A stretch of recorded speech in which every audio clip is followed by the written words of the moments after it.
ब्रह्मान्तरिक्षं यतोदरम् दिवं यश्चक्रे मूर्धानम् तस्मै ज्येष्ठाय ब्रह्मणे नमः। आर्य पत्नी सभा के समस्त पदाधिकारीगण और मुंबई महानगरी से सभी आर्य समाजों के सम्माननीय पदाधिकारी महानुभावों, श्रद्धा के योग्य माताओं बहनों तथा उपस्थित आर्य बंधुओं, परमपिता परमेश्वर के महती कृपा से जहाँ दुनिया के लोग भारतवर्ष में गांव-गांव में घर-घर में दीपावली उत्सव मना रहे थे, उसी दिन आर्य समाज के संस्थापक हम सब के गुरुवर्य युग निर्माता महर्षि दयानंद ने अपने नश्वर शरीर का परित्याग किया था, जो हम सब के लिए आज प्रेरणा दिवस के रूप में हम सब जो मना रहे हैं। बंधुओं, महर्षि दयानंद का जन्म 1824 में टंकारा में गुजरात में, जो सौराष्ट्र प्रांत जिस समय कहलाता था, इस समय वर्तमान गुजरात प्रांत के करसनजी तिवारी के यहाँ पर उनका जन्म हुआ था। 14 वर्ष की वो घटना आप सभी को जानते हैं। शिवरात्रि के दिन अपने पिता के विशेष आग्रह पर वो शिव की कथाएं सुनते रहे। किस प्रकार से भगवान शिव ने राक्षसों का हनन किया और पिता की प्रेरणा से उस दिन उन्होंने व्रत रखा। सायंकाल अपने पूज्य पिता के साथ वो मंदिर में गए। अनेक शिव भक्त मंदिर में आकर के जहाँ पर पूजा अर्चना कर रहे थे और पूजा अर्चना करने के पश्चात सब अपने अपने घर जा रहे थे। करसनजी तिवारी शिव के बड़े भक्त थे, इसलिए रात्रि में वो वहीं रहे और अपने पिता के साथ मूल शंकर भी रात्रि में वहीं रहे। देर रात होने लगी, करसनजी तिवारी को थोड़ी नींद आने लगी। बालक मूल शंकर बड़े उत्सुकता से शिव के उस मूर्ति को देखते रहे कि राक्षसों का हनन करते हैं, लेकिन जिस समय सामान्य वातावरण जब जो है शांत होता है, उस मंदिर के अंदर से बिलों में से निकले हुए चूहे निकलते हैं, शिव की मूर्ति के ऊपर उछल कूद करते हैं और मूर्ति पर चढ़े हुए प्रसाद को खाने लगते हैं। बालक के मूल शंकर के मन में यह जिज्ञासा उत्पन्न हुई कि जिस शिव ने राक्षसों का हनन किया, वो हमेशा जो असुरों को मारते रहे, आज वो राक्षसों को भी भगा नहीं पा, इन चूहों को भी भगा नहीं पा रहे। इस प्रकार के प्रश्न उनके मन में जो है उत्पन्न होने लगे। उनसे रहा नहीं गया और उन्होंने अपने सोए हुए पिता को उठाकर कहा कि पिताजी, जिस शिव की चर्चा आप दिन भर मुझे करते रहे, कथा सुनाते रहे कि राक्षसों को मारता है, लेकिन ये तो चूहे को भी नहीं भगा पा रहे। बालक मूल शंकर के इस प्रश्न को सुनकर के करसनजी तिवारी भी सोचने को मजबूर हुए। अपने पुत्र की जो है उस शंका का समाधान करते उन्होंने कहा कि बेटा, जिस शिव की कथा में तुम्हें सुना रहा था, वो शिव तो कैलाश के अंदर रहता है, यह शिव की प्रतिमा है, इसलिए चूहे को नहीं भगा पा रही। बालक मूल शंकर ने उसी समय निश्चय कर लिया कि मैं सच्चे शिव के दर्शन करूंगा। जब ये मूर्ति चूहे को नहीं भगा पा रही तो मैं यहाँ बैठ के क्या करूंगा। अपने पिता से वो आग्रह करने लगे कि मुझे नींद आ रही है, मुझे घर जाना है। वो घर जाते हैं, अपनी माँ से आग्रह करते हैं, माँ मुझे बहुत भूख लग रही है। उनकी माँ ने कहा, बेटा मैंने तो तेरे को पहले ही कहा था, लेकिन तुमने कहना नहीं माना, तुम्हारे पिता की भी जिद रही और तुम दिन भर व्रत उपवास करते रहे। माँ ने बड़े प्यार से भोजन करा दिया और बालक मूल शंकर सो गए। प्रातः काल जिस समय करसनजी तिवारी मूल शंकर के पिता थे और उनको पता लगता है कि मूल शंकर ने व्रत भंग कर दिया, उस समय उन्होंने माँ और बेटे दोनों को डांट लगाई। यह घटना घटी। उसके पश्चात 2 वर्ष के बाद 16 वर्ष के जब उनके आयु थे, उनके बहन की मृत्यु हुई। उन्होंने जीवन में पहली बार मृत्यु के उस दृश्य को देखा था और बिल्कुल पत्थर के समान खड़े होकर के उस दृश्य को देख रहे थे। उनके आंखों से एक भी आंसू नहीं आया और सोचते रह गए कि ये क्या हो गया। 3 साल के पश्चात जब उनकी आयु 19 वर्ष की थी उस समय मूल शंकर के चाचा, जो उनको बहुत प्यार करते थे, उनका देहांत हो गया। चाचा की मृत्यु को देख करके मूल शंकर बहुत अधिक रोए, जितना रोए, जो स्वयं अपने आत्मकथा में लिखते हैं कि रोते रोते उनकी आंखें सूज गई थी। उसके बाद वह लोगों से पूछने लगे कि मौत क्या है, इससे बच भी हम सकते हैं। जब ये बात लोगों से पूछने लगे और इस प्रकार की बातें चितें करने लगे, तब जो है लोगों ने से पता लगा कि योगाभ्यास करने से, योग करने से मृत्यु से हम बच सकते हैं। इस प्रकार से मृत्यु से बचने के लिए, सच्चे शिव के दर्शन करने के लिए जो है 2 उद्देश्य उनके अपने जीवन के अंदर हो गए। और लोगों से चर्चा से जब करशन जी तिवारी को, उनकी पत्नी को पता लगा कि लड़का ऐसी बातें कर रहे हैं, तो उन्होंने इनके विवाह की तैयारी प्रारंभ कर दी, रिश्ते ढूंढने लगे। और जब रिश्ते ढूंढने लगे, मूल शंकर को जब इजात हुआ तो उनको लगा कि यदि इस समय मैं गृहस्थ में मुझे डाल दिया गया तो मैं सच्चे शिव के दर्शन नहीं कर पाऊंगा, और मौत से भी जो है बचने का उपाय योगाभ्यास नहीं कर सकूंगा। अपने पिता से कहने लगे, मुझे पढ़ने के लिए काशी आप भेज दो, मैं शास्त्रों का अध्ययन कर सकूं। तो पिता ने और माँ ने क्या कि इतना दूर हम नहीं भेजेंगे। तब ये हुआ कि पास के गांव में कोई संस्कृत का एक विद्वान था, उस संस्कृत के विद्वान के पास ये जाकर के पढ़ने लगे।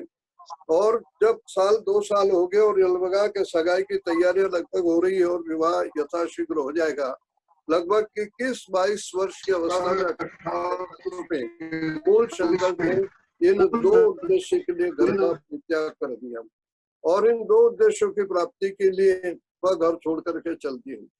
रास्ते में जिस प्रकार से इनके परिवार का कोई व्यक्ति, परिचित व्यक्ति मिल गया, उसने पूछा कि तुम क्यों इधर, कहाँ घूम रहे हो?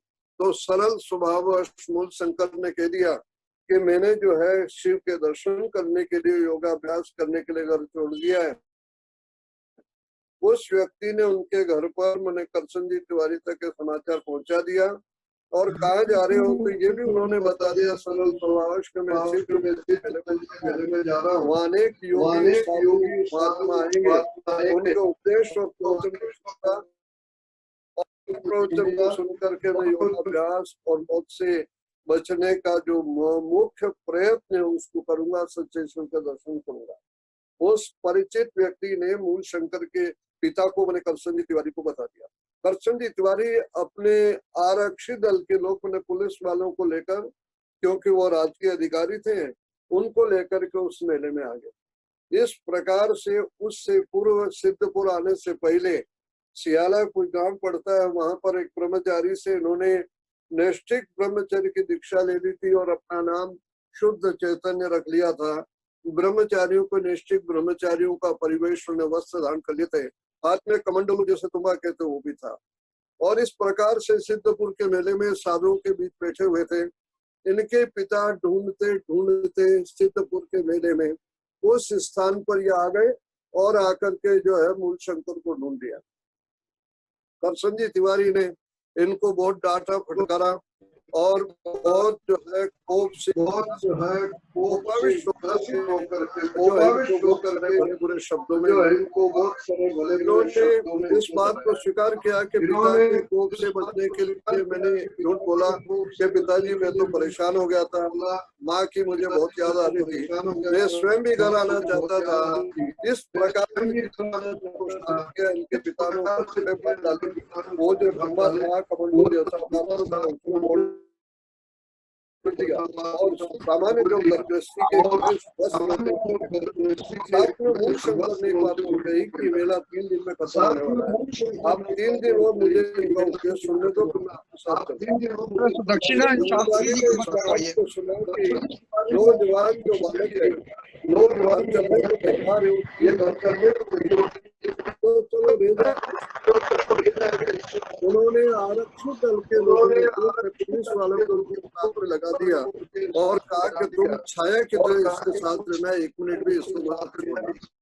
इस प्रकार से मूल शंकर अपने जीवन के अंदर, मैंने ऋषि दयानंद अपनी आत्मकथा में लिखते हैं कि वो मेरे पीछे छाया की तरह चलते रहे। 2 दिन और 2 रात हो गई, मेरे को बिल्कुल नहीं छोड़ा। मैं रात को सोता रहता था, मतलब लेटा रहता था, लेटे लेटे उनको देखता रहता था। उनको यूं लगे कि मैं सो रहा हूँ, लेकिन मैं उनको देखता था तो वो जाग रहे हैं। मैं सोचता रहा। तीसरी रात को जब लेटा, मैं भगवान से प्रार्थना कर रहा हूँ कि भगवान यदि आज की रात को मुझे मौका नहीं मिला तो मैं सच्चे शिव के दर्शन से वंचित रह जाऊंगा। वो इस चीज को आगे लिखते हैं कि तीसरी रात को, तीसरी प्रहर को, यानी रात्रि को 12 से 3 बजे के बीच में वो 2 रात निरंतर जागते रहे। वो भी निद्रा के वशीभूत हो रहे थे। उनको थोड़ी तंद्रा आने लगी, यानी बैठे बैठे उनको थोड़ी नींद आने लगी, उगने लगे। और मैंने इस बात को अनुभव किया कि इनको नींद आ रही है। मैं धीरे से उठा, जलपात्र उठाया, लोटा उठाया और लोटा उठा करके उल्टे पैर चला। मैंने उनको देखता रहा और मैं उल्टा पीछे पीछे चलता रहा। यदि उनकी आंख खुल जाएगी और देख लेंगे तो मैं कह दूंगा कि मैं शोध जा रहा हूँ, लेटरिन जा रहा हूँ, क्योंकि जलपात्र उनके पास, लोटा उनके पास था। मैं पीछे कदम रखता गया, उनकी तरफ देखता रहा, चलता रहा और इतना दूर हो गया कि मुझे देख नहीं सकते हैं। तो मैंने वो लोटा वहीं जोर से फेंका और इतना जोर से दौड़ा, इतना जोर से दौड़ा कि मुझे पकड़ना चाहे तब भी पकड़ नहीं सकते। गांव के बाहर लगा हुआ जो एक बगीचा था, उस बगीचे में घुस गया। उस बगीचे में एक छोटा सा शिवालय था, उसके साथ एक बड़ा पेड़ था। उस पेड़ पर मैं चढ़ करके बैठ गया, शिवालय के जो है गुम्बज के ओट के अंदर। प्रातः काल होते होते पिताजी जो है उस बगीचे में आए। बगीचे के माली से पूछ रहे हैं कि भैया तुमने किसी बालक को देखा, नौजवान को देखा? तो उसने कहा कि भाई मैंने तो नहीं देखा, हमने तो नहीं देखा था। तो आपको जो है तो आप बगीचे में घूम के देख लो। तो कहते हैं कि पिताजी जब उन आरक्षी दल के लोगों को लेकर के उस बगीचे में घूम रहे हैं, उस समय की अपनी स्थिति का वर्णन करते हुए ऋषि दयानंद लिखते हैं कि जिस समय पिताजी उस बगीचे के अंदर आए और उस माली से पूछ रहे, उस समय मेरे श्वास प्रश्वास की गति वहीं की वहीं रुक गई। यानी जहां मेरा सांस चल रहा था वहीं रुक गया। और ये भय बैठ गया कि यदि सांस की आवाज भी थोड़ी सी निकल गई और पिताजी ने नीचे देख सुन लिया और उन्होंने ऊपर देखा कि ऊपर बैठा हुआ, तो मैं सच्चे शिव के दर्शन से वंचित हो जाऊंगा। ऋषि दयानंद लिख रहे हैं कि मेरा श्वास प्रश्वास वहीं का वहीं रुक गया। थोड़ी देर वो बगीचे में घूमे, इधर उधर उन्होंने देखा और दिखा दिया तो वो बगीचे से बाहर चले गए। तब ऋषि दयानंद कहते हैं कि थोड़ी मैंने राहत की सांस ली और मैं दिन भर उस वृक्ष पर बैठा रहा। महर्षि दयानंद ने सत्य की खोज के लिए कितना बड़ा तप किया होगा, आप इस बात की कल्पना कर सकते हो।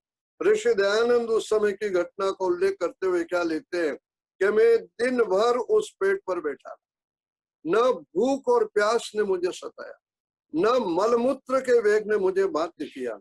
सच्चे शिव की खोज में देव दयानंद ने अपने जीवन के प्रारंभिक काल के अंदर जितना कठोर तप किया, परिणाम हुआ कि दिन भर उसमें बैठे रहे। पिता ढूंढ ढांड के चले गए और उसके बाद वो कहते हैं कि रात्रि सायंकाल अंधेरा होने पर मैं पेड़ से उतरा और उसके बाद रात भर में चलता था और दिन में गांव से बाहर कई मंदिर या शिवालय होता मैं विश्राम करता था। यह मेरे पिता से अंतिम भेंट थी। उसके पश्चात कोई पारिवारिक व्यक्ति उनसे जो है वो नहीं मिला, न भेंट हो सकी। बंधु, इस प्रकार से सत्य की खोज के अंदर महर्षि दयानंद ने अपने यौवन काल के अंदर जहाँ परिवार के सुख वैभव का परित्याग किया और तप भी किया, उसके पश्चात निष्ठिक ब्रह्मचर्य व्रत के अंदर भोजन पानी पकाने की कठिनाई रहती थी। तो उस कारण से उससे बचने के लिए कि भिक्षा वृत्ति से अपना जो है भूख निवारण हो जाए, इसलिए कुछ व्यक्तियों के जो इनके संगी साथियों के सलाह दी संन्यास ले लो। उस समय स्वामी पूर्णानंद सरस्वती दाक्षिणात्य सन्यासी, जिनकी आयु 100 वर्ष के आसपास होगी, उनसे उन्होंने निवेदन किया कि मुझे आप संन्यास दीजिए। नौजवान थे, उन्होंने पहले मना किया, लेकिन अधिक अनुग्रह के करने से, आग्रह करने से, निवेदन करने से जो उन्होंने संन्यास की दीक्षा दी और दीक्षा देकर उनका नाम दयानंद सरस्वती रखा। साथ में इस चीज को कहा कि मेरी आयु ज्यादा हो गई है, अभी यदि तुम्हें पढ़ना है तो तुम मथुरा जाकर मेरे शिष्य विरजानंद से पढ़ सकते हो। बंधु, संन्यास की दीक्षा लेने के पश्चात जो है पूर्णानंद सरस्वती से लेकर के ये नर्मदा के तट पर और ओखीमठ, गंगा, अलकनंदा आदि अनेक स्थानों पर ये घूमते रहे और लगभग 15 वर्ष तक ये सत्य शिव की खोज में योगाभ्यास साधु योग से सीखते रहे और विविध ग्रंथों का अध्ययन करते रहे। अंतोगत्वा ये अनुभव हुआ कि भाई दार्श ग्रंथों का ज्ञान यानी मेरी जान की पिपासा तो जैसा स्वामी पूर्णानंद जी ने कहा था विरजानंद के पास पूर्ण हो सकती है। उसके बाद ये जो है मथुरा आ गए। 1860 में स्वामी दयानंद मथुरा विरजानंद की कुटी पर पहुंचे। 1845 के अंदर घर छोड़ा और 1860 के अंदर विरजानंद की कुटी पर आए। विरजानंद की कुटी का दरवाजा खटखटाया। इनके गुरु विरजानंद जो है वो प्रज्ञाचक्षु से नेत्रहीन थे। जब दरवाजे का कुटिया का दरवाजा जिस समय खटखटाया उस समय अंदर से विरजानंद ने आवाज दी कि कौन है। तब इस बात को उन्होंने अनुभव किया, उत्तर दिया दार्शनिक भाषा के अंदर, मैं यही तो जानने आया हूं कि मैं कौन हूँ। जिस समय दयानंद ने दार्शनिक भाषा के अंदर उत्तर दिया कि मैं यही तो जानने आया हूँ कि मैं कौन हूँ, उस समय विरजानंद ने अनुभव किया कि कोई साधारण विद्यार्थी नहीं है, ये कोई योग्य जो है उत्तराधिकारी है। और इस चीज को समझ करके जो है उन्होंने दरवाजा खोला। वो विरजानंद की कुटी का द्वार क्या खुला था, भारत के भाग्य का द्वार उस दिन खुल गया था, जहाँ जो है आर्ष ग्रंथों का ज्ञान का भंडार उनको प्राप्त करना था। और 3 वर्ष तक रह करके विरजानंद की सेवा में उनके चरणों में रह करके आर्ष ग्रंथों का उन्होंने अध्ययन किया। स्वामी विरजानंद की एक और बड़ी शर्त थी कि भाई मैं साधुओं को नहीं पढ़ाता, और इसलिए एक सन्यासी से कह रहा मैं साधुओं सन्यासी को नहीं पढ़ाता। कारण है कि इनके रहने का और खाने का कोई ठिकाना नहीं होता, कभी भी आते और कभी चले जाते हैं। इसलिए पहला काम करो कि तुम रहने का प्रबंध करो और अपने खाने का प्रबंध करो। वहां पर लक्ष्मीनारायण मंदिर था, वहां स्वामी जी के रहने का जो एक सज्जन ने व्यवस्था कर दी। रात में पढ़ने के लिए तेल की आवश्यकता है तो उसने तेल के लिए कुछ पैसा देना स्वीकार कर लिया। और भोजन की समस्या आई मथुरा में, जो व्यक्ति पहली बार गया हो, जिसका कोई परिचित नहीं हो, आप सोचो कितनी बड़ी तपस्या होगी उस महापुरुष की। के ढूंढते ढूंढते जो है मथुरा के अंदर एक सज्जन उनको मिले जिनको बाबा अमरलाल जोशी के हम नाम से जानते हैं। बाबा अमरलाल जोशी ने महर्षि दयानंद को आश्वासन दिया कि जब तक आप विरजानंद के पास पढ़ते मेरे पास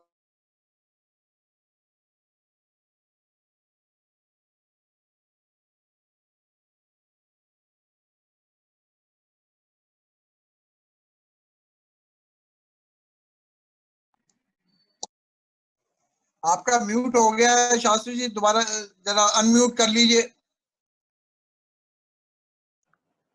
शास्त्री जी सोमदेव जी आवाज म्यूट हो गई है। गुरु विजय चरणों में रह करके महर्षि दयानंद जहाँ पर अध्ययन करते रहे। आप आश्चर्य करोगे उस समय उनकी आयु 35-36 वर्ष की थी, लेकिन अपने गुरु के प्रति सेवा और श्रद्धा के भाव इतने थे कि प्रतिदिन उनकी कुटिया में झाड़ू लगाना, उनके स्नान करने के लिए यमुना से पानी लाना, पीने के लिए पानी यमुना से उलाते थे। वो स्वयं लिखते थे कि नदी के किनारे का पानी नहाने और कपड़े धोने से गंदा हो जाता है, इसलिए स्वामी दयानंद एक हाथ में घड़ा पकड़ते थे और दूसरे हाथ से पानी में तैरते हुए जाते थे और यमुना के बीच नदी से वो घड़ा भरते थे और फिर वापस वो घड़ा ऊपर हाथ से ऊपर रखते थे पानी से ऊपर और तैरते हुए आते थे और वो पानी अपने गुरु के पीने के लिए रखते थे। एक दिन का क्रम नहीं रहा, 3 वर्ष तक रहा। आप सोच सकते हो कि गुरु भक्ति से इतना बड़ा आदर्श उदाहरण पर हमें प्राप्त हो सकता है। महर्षि दयानंद के यहाँ तक के जीवन की घटना आती कि एक दिन झाड़ू लगा के कोने के अंदर इकट्ठा करके रख दिया। उनकी लाठी, विरजानंद की लाठी जो उस कूड़े के ऊपर पड़ गई। सोचा था दयानंद ने विलम्ब हो रहा है, इसको मैं कल फेंक दूंगा। और जब लाठी उसके ऊपर पड़ी, लड़कों से पूछा किसने झाड़ू कौन लगाता है, किसने इकट्ठा किया, तो लड़कों ने कह दिया दयानंद लगाता है। दयानंद को बुला करके जो लाठी से उनको 3-4 ऐसे जोर से मारे कि बाएं हाथ पर ऋषि दयानंद का हमेशा निशान बना रहा और कभी कभी वो निशान दिखा के कहा भी करते थे कि मेरे गुरु का दिया हुआ प्रसाद है। महर्षि दयानंद को पीटने के बाद जब विरजानंद अपनी चौकी पर जाकर के बैठ गए तो वो पीछे पीछे जाते हैं और वहां पर जो है गुरु विरजानंद के हाथ लेके दबाने लगते हैं, मलने लगते हैं और कहते हैं गुरुदेव तपस्या करके करते करते मेरा तो शरीर वज्र की भांति कठोर हो रहा है। वृद्धावस्था के कारण से आपके हाथों में दर्द हो रहा होगा, लाइए मैं आपके हाथों को मल देता हूँ, दबा देता हूँ। ये कहकर के जब वो हाथ दबाने लगे, मलने लगे, विरजानंद की आंखों से आंसू आ गए। उन्होंने गले से लगा लिया और इस बात को कहा कि आज मुझे मेरा योग्य उत्तराधिकारी प्राप्त हो गया। बंधु, इस प्रकार से उन्होंने अपनी गुरु भक्ति जो है वो गुरु भक्ति को जो है दिखलाते हुए गुरु चरणों में रह करके वेदादि शास्त्रों का अध्ययन किया। अध्ययन जब पूरा हो जाता है 1863 में 3 साल के बाद, उस समय जो गुरु दक्षिणा देने का अवसर आता है।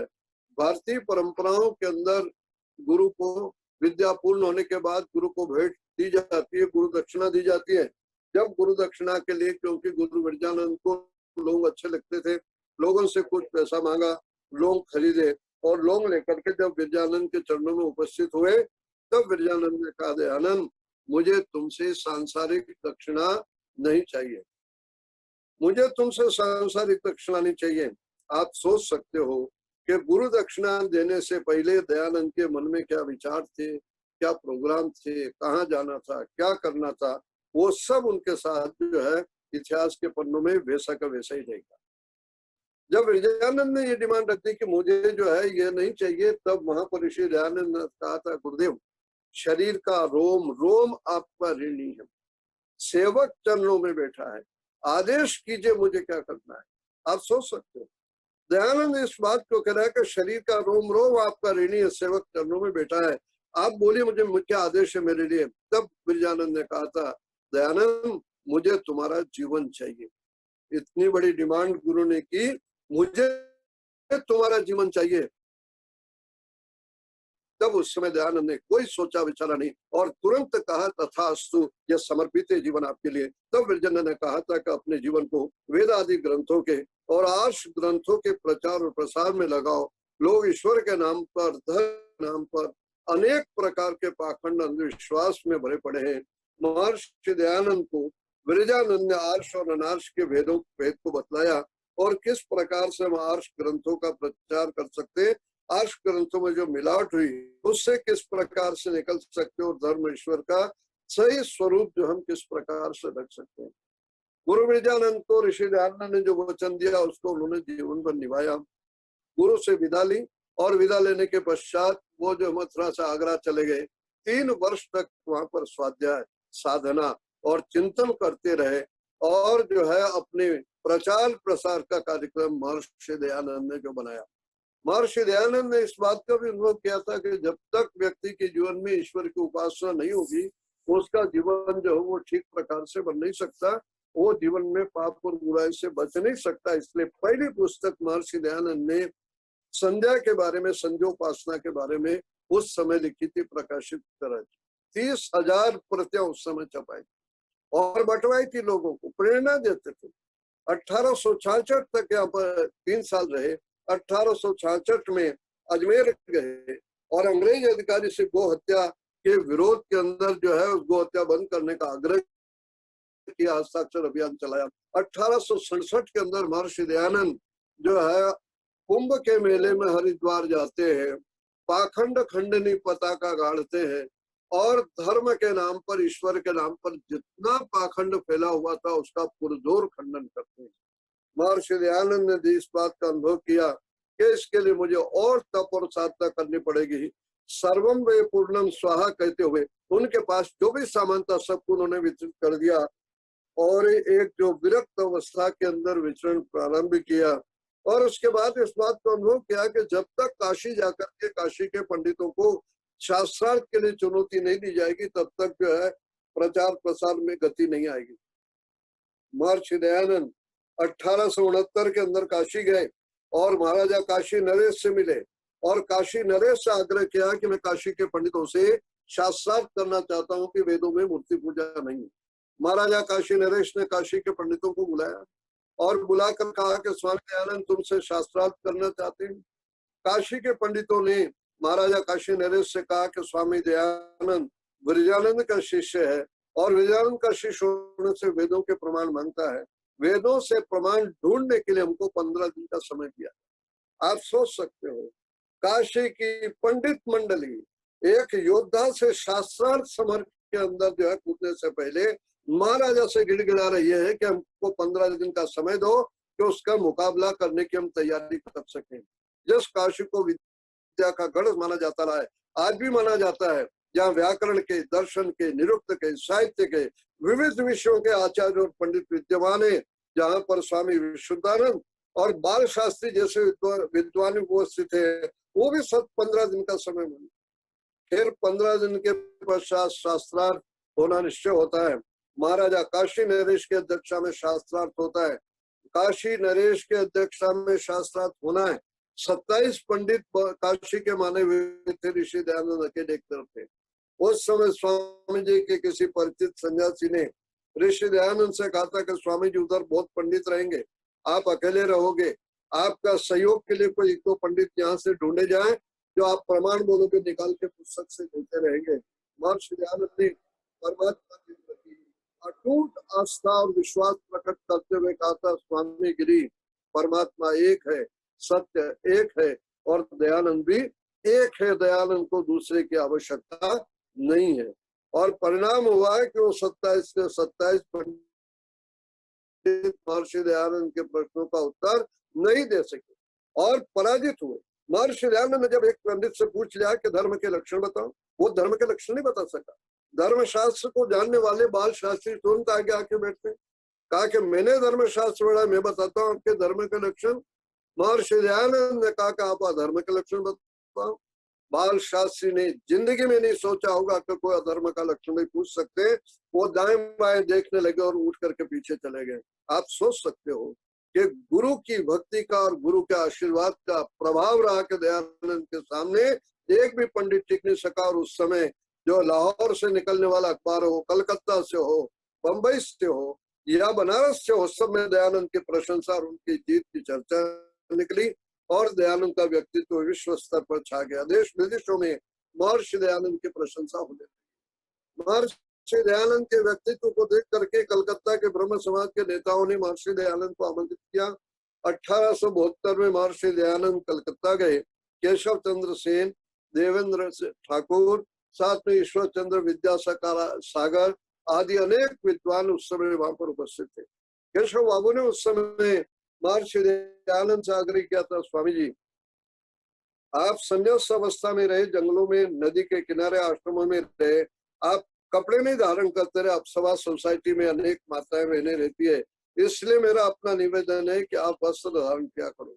महर्षि दयानंद ने केशव चंद्र सेन के सुझाव को लेकर कलकत्ता के पश्चात जो है वस्त्र पहनना प्रारंभ कर दिया, जो इस प्रकार से उनका वस्त्र धारण किए हुए जितने भी चित्र है वो उस समय के मिलते हैं। केशव चंद्र सेन ने एक और निवेदन किया कि स्वामी जी आप जो है संस्कृत में बोलते हो और इसका भाषांतर करने वाले जो पंडित होते हैं आपके भावों के विरुद्ध भी अनुवाद कर देते हैं, इसलिए मेरा निवेदन है कि आप अपने प्रवचन को हिंदी में बोला करो। उसके बाद ऋषि दयानंद ने जो है अपने प्रवचन हिंदी में प्रारंभ किए। प्रचार का इस प्रकार का ये क्रम बढ़ा आगे और 1874 में यानी 1874 में महर्षि दयानंद काशी आते, महर्षि दयानंद का व्याख्यान होता। उस व्याख्यान को सुनने वाले व्यक्तियों में काशी के डिप्टी कलेक्टर राजा जय कृष्ण दास, राजा जय कृष्ण दास ने ऋषि दयानंद के प्रवचन को सुना। तब उन्होंने जो है ऋषि दयानंद से आग्रह किया कि स्वामी जी आपके प्रवचन से वही लोग लाभ उठा पाते हैं जो आपके प्रवचन सुनने के लिए सभा में उपस्थित होते हैं, जो लोग नहीं उपस्थित है वो भी लाभ उठा सके, बाद के आने वाले समय के लोग भी लाभ उठा सके। इसलिए मेरा निवेदन है आप अपने उपदेशों को लेखबद्ध करो। साथ में राजा जय कृष्ण दास ने आग्रह किया, स्वामी जी आपको अपने उपदेशों को हाथ से लिखने की आवश्यकता नहीं, मैं एक व्यक्ति लगा दूंगा जो आप उपदेश देते रहोगे वो लिखता रहेगा और जो है आपके उपदेशों को, क्योंकि पुस्तक के रूप में आप कहाँ छपाओगे, सन्यासी हो, इसलिए छपाने की भी व्यवस्था मैं करूंगा। महर्षि दयानंद ने राजा जय कृष्ण दास के सुझाव को स्वीकार कर लिया और अपने उपदेश लिखने प्रारंभ किया। लिखने के लिए उन्होंने पंडित चंद्रशेखर नाम एक महाराष्ट्रियन ब्राह्मण की नियुक्ति कर दी। पंडित चंद्रशेखर ब्राह्मण क्योंकि पौराणिक था, मांसाहारी था, इसलिए जहाँ ऋषि दयानंद ने पितृयज्ञ की चर्चा लिखी और उस चर्चा को लिखते हुए जब ऋषि दयानंद ने पितृयज्ञ की चर्चा की तो जीवित माता पिता की सेवा करना श्राद्ध और तर्पण है, मरे हुए के नाम पर पिंड देना श्राद्ध और तर्पण नहीं। जब ये बात बोली ऋषि ने, उस भले आदमी ने लिख दिया है कि जीवित माता पिता की सेवा करना श्राद्ध और तर्पण नहीं है, मरे हुए पिता के नाम पर माता पिता के नाम पर पिंड दान देना ही श्राद्ध और तर्पण। ये बात पुस्तक में उसने लिख दी। मांसाहारी था, मांस की बात भी आ गई। महर्षि दयानंद उस पुस्तक को लिखवा के राजा जय कृष्ण दास को देकर चले। मैं आपसे निवेदन करूं कि सत्यार्थ प्रकाश जो लिखवाया स्वामी जी ने, वो 12 जून 1874 को लिखवाया और सितंबर के अंत तक पूरा हो गया। 3.5 महीने में ये ग्रंथ लिखा दिया। और कितना अद्भुत ग्रंथ है, 377 ग्रंथों के प्रमाण इस ग्रंथ के अंदर, लगभग 1550 प्रमाण है। ये कोई साधारण सी पुस्तक नहीं, ध्यान दीजिए। और 3.5 महीने के अंदर ऋषि दयानंद ने लिखवा दी। वो देकर चले गए, पुस्तक छप गई। और पुस्तक छपने पर, क्योंकि राजा जयकृष्ण दास ब्रिटिश सरकार के नौकरी करते थे, डिप्टी कलेक्टर थे, इसलिए अपने अधिकारियों को, ईसाइयों को नाराज नहीं करना चाहते थे। और परिणाम हुआ कि ईसाइयों की समीक्षा जो स्वामी जी ने तीसरे समोल्लास में लिखी, 13वें समोल्लास में बाइबल की समीक्षा लिखी, वो उन्होंने नहीं छापा। मुसलमान भी अधिकारी रहते थे, इसलिए मुसलमान अधिकारियों को भी नाराज करना नहीं चाहते थे, इसलिए कुरान की समीक्षा भी उन्होंने नहीं छापी। इस ग्रंथ के अंदर जहां पर वेद के, दर्शन के, उपनिषद के, रामायण, महाभारत, मनुस्मृति, जैन दर्शन, बौद्ध दर्शन, चारवाक दर्शन, और इतना ही नहीं, बाइबल के प्रमाण इसके अंदर है। कुरान क्योंकि अरबी में थे, ऋषि दयानंद जानते नहीं थे, भाष्य उसका उर्दू में हुआ नहीं जानते थे। आप इस बात को देखो, अपने पैसे से एक व्यक्ति से कुरान का हिंदी में अनुवाद करवाया। उस व्यक्ति का नाम मुंशी मनोहर लाल था, पटना के रहने वाले थे। और उस अनुवाद को पढ़ने के बाद उसके 161 स्थानों की उसकी समीक्षा कुरान के 14 समोल्लास में महर्षि दयानंद ने की। इस प्रकार से अद्भुत ग्रंथ के छपा। महर्षि दयानंद एक स्थान पर जब मृतक श्राद्ध का खंडन कर रहे थे, किसी सज्जन ने पुस्तक को छप के पड़ी हुई थी, उसमें मृतक श्राद्ध का वर्णन था। उसने स्वामी जी को दिखाया कि स्वामी जी आप बोलते कुछ हो, लिखते कुछ हो। तब उन्होंने उसको पूरी तरह से देखा। उसमें जो जो वेद विरुद्ध, दयानंद के मत के विरुद्ध लिख दिया था, उसके लिए ऋषि दयानंद उसमें विज्ञापन निकाला था कि ये बातें वेद विरुद्ध है, लिखने वाले की भूल से आगे, जिनको मैं मानता नहीं। तो इस प्रकार से दयानंद के साथ धोखा करने वाले लोग इतने थे। 1875 में महर्षि दयानंद ने मुंबई में आर्य समाज की स्थापना की। जिस समय आर्य समाज की स्थापना की, लोगों ने आग्रह किया, स्वामी जी ने इस बात को कहा था कि आप आर्य समाज बनाना चाहते हो तो बनाओ, लेकिन इसके उद्देश्य के अनुसार चलोगे तो ठीक है, अन्यथा सब गड़बड़ हो जाए। ये दयानंद ने उसमें प्रकट किया। अगले अपने मन के भाव क्या कही थी, मैं आप गृहस्थ लोगों का अन्न खाता हूँ, इसलिए निर्भीकता से सत्य का उपदेश देता हूँ। जैसे और लोगों को देता रहूंगा, वैसे आप लोगों को देता रहूंगा। महर्षि दयानंद से आग्रह किया लोगों ने कि आपका नाम हम गुरु के स्थान पर रखें। तब ऋषि दयानंद ने कहा था, गुरु तो हम सबका परमात्मा, गुरु के स्थान पर मेरा नाम मत लिखो। उस समय बम्बई आर्य समाज के उन प्रतिष्ठित महानुभावों ने कहा, तो फिर आपका नाम कहाँ लिखें? तो ऋषि दयानंद ने कहा था, जहाँ आर्य समाज के आप सदस्य बना रहे हो, उन सदस्यों में भी मेरा नाम लिख दो। तो ऋषि दयानंद आर्य समाज मुंबई के सदस्य थे। उस समय 96 सदस्य बने थे, और 96 सदस्य में आप देखोगे कि 31वें नंबर पर ऋषि दयानंद का नाम, सदस्य का नाम, उसके पिता का नाम, उसका काम धंधा। महर्षि दयानंद का क्या लिखा हुआ है, काकड़वाड़ी की रिपोर्ट देख लो आप लोग, वहां लिखा हुआ नाम दयानंद सरस्वती, पिता का नाम, उसके जगह लिखा गुरु का नाम दंड स्वामी विरजानंद सरस्वती, और काम धंधा तो लिखा वेद प्रचार ब्रैकेट में सन्यासी। दयानंद के जीवन का कोई काम था तो वेद प्रचार का था, उसके अलावा कोई दूसरा काम नहीं था। आज आर्य समाज कितना काम वेद प्रचार का कर रहा है, अपने आप को टटोल करके देख ले। ये निर्वाण दिवस हमें इस बात की ओर प्रेरणा जो दे रहा है। बंधुओं, 1877 में लाहौर आर्य समाज की स्थापना हुई। आर्य समाज के जो 10 नियम है वो वहां पर बनाए गए। उसके पश्चात जो महर्षि दयानंद ने जो है 1882 में परोपकारी सभा की स्थापना की। दयानंद ने अनुभव किया था कि मेरे पीछे मेरी पुस्तकों को लेकर, वैदिक यंत्र को लेकर, मेरे कपड़ों को लेकर, मेरी खड़ाओं को लेकर के कोई लड़ाई झगड़ा न करे। ये अनुभव ऋषि दयानंद ने किया था, क्योंकि अंत गुरुओं के बनने के बाद शिष्यों में कला होता है। इसलिए सोचा कि कौन मेरा उत्तराधिकारी होगा, तो 23 व्यक्तियों की कमेटी बनाई थी कि यही मेरे उत्तराधिकारी होंगे, जिसमें जो है महाराणा सज्जन सिंह अध्यक्ष थे। और इस प्रकार से जो है उस संस्था को बनाया था, और संस्था को बनाने के पश्चात यही उत्तराधिकारी होंगे। और अपनी विल और वसीयत में लिखा है कि मेरी अंत्येष्टि जो है वह जो है संस्कार विधि के अनुसार हो। हजारों वर्षों से सन्यासियों का अंतिम संस्कार जल समाधि या जमीन में गाड़कर किया जाता था। ऋषि दयानंद ने इस बात को अनुभव किया था कि जिन पाखंडों का मैं खंडन करता रहा हूँ वो भी कहीं मेरे साथ तो हो जाए, इसलिए उन्होंने वो लिख दिया। और परिणाम हुआ कि ऋषि दयानंद की वसीयत के अनुसार ही महर्षि दयानंद का जो अंतिम संस्कार हो सका। वरना उस समय कुछ जो है सन्यासी आ भी गए थे, आग्रह करते रहते हम जल समाधि देंगे, लेकिन विल के कारण से वो कार्य नहीं हो सका। बंधु 1883 का वो प्रतिज्ञा समय नहीं मैं विस्तार से निवेदन करूं, जहां पर जगन्नाथ ने विष दिया, और उसका परिणाम हुआ कि महर्षि दयानंद का दीपावली के दिन 1883 का जो ये दुर्दिन था, जिस दिन महर्षि दयानंद ने अपने इस नश्वर शरीर को छोड़ा। और नश्वर शरीर को छोड़ते हुए लोगों को संदेश दिया कि शरीर को छोड़ने से पूर्व जितने भी आर्य समाज के प्रतिष्ठित महानुभाव में इकट्ठे थे, उनसे कहा मेरे पीछे आ जाओ, ये खिड़कियां खोल दो। गुरुदत्त विद्यार्थी आए थे, उनसे कहा मेरे इधर बैठ जाओ, चरणों में पैरों की तरफ उनको बिठाया। और जो है मृत्यु के उस दृश्य को देख करके, जिस प्रकार से कोई एक अपनी अनंत यात्रा पर चल रहा है, वो परमात्मा जो परम पिता परम माता उससे मिलने की तैयारी कर रहा है। और इस प्रकार से ईश्वर तेरी इच्छा पूर्ण हो, तूने अच्छी लीला की, तेरी इच्छा पूर्ण हो। और वेद मंत्रों का उच्चारण करते हुए अपने इस नश्वर शरीर को छोड़ दिया।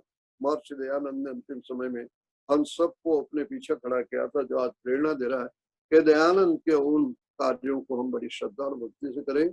यही उनको स्मरण करने का होगा, यही उनका श्रद्धा स्मरण अर्पित करने का होगा। सभा के अधिकारियों ने, समाज के सभी पदाधिकारियों ने मुझे अपनी बात करने का अवसर दिया, और उसके लिए आप सभी को बहुत बहुत धन्यवाद।